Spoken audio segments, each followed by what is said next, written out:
Our verse today is Matthew 22, verse 20. And Jesus said to them, "Whose likeness and inscription is this?" This verse comes within the context of the question of paying taxes. The Pharisees and Herodians were plotting the downfall of Jesus. They wanted him to declare whether it was lawful to pay taxes. Jesus asked them to show him the coin and asked whose image was on it.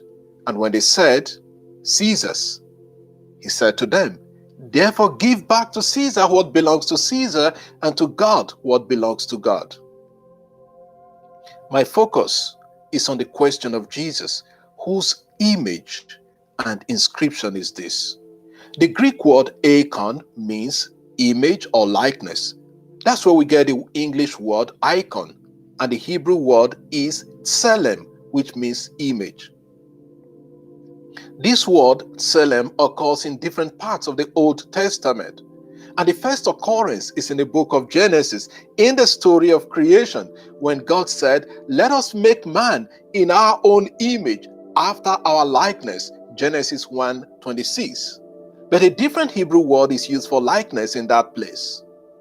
Today in this reflection, I give credit to Brant Petrie for drawing my attention to the use of the image in the book of Genesis. When Jesus asked whose image and inscription was on the coin, he wanted to make a distinction between what is purely spiritual, that is of God, and what is natural, that is of human beings. He also showed that the scriptures forbade carving or carved images.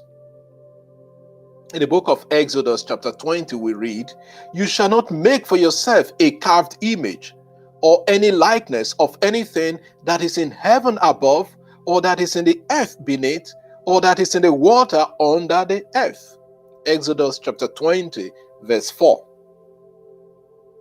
The image on the coin was Caesar's, and the inscription was not just the name of the emperor at the time, who was Tiberius, but there was a title added, the Son of God. The Romans had elevated the father of Tiberius, that is Augustus Caesar, to the status of a god. Jesus asking them to give the coin back to Caesar can therefore be interpreted in two ways. First, which is the popular interpretation, is that Jesus was encouraging the payment of taxes and the support for the state. In other words, support the state, give back what belongs to the state, pay your taxes, be a good citizen. The second interpretation, which is more or less hidden, was an implicit rejection of the claim of the emperor, who not only created an image, but inscribed on it that he is the Son of God. There is only one natural Son of God, and that is Jesus. And Jesus is the only real image of God. We participate in that. We share in the image of God through Jesus as well, but not in the same sense that Jesus is the perfect image of God.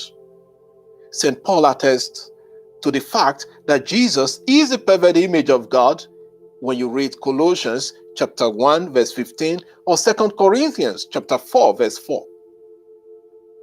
If Jesus is the image of the invisible God, then Caesar was only usurping a position which does not belong to him.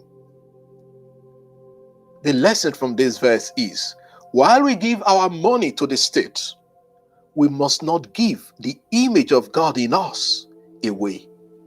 That belongs to God alone. Lord, remind me always to keep intact your image in me.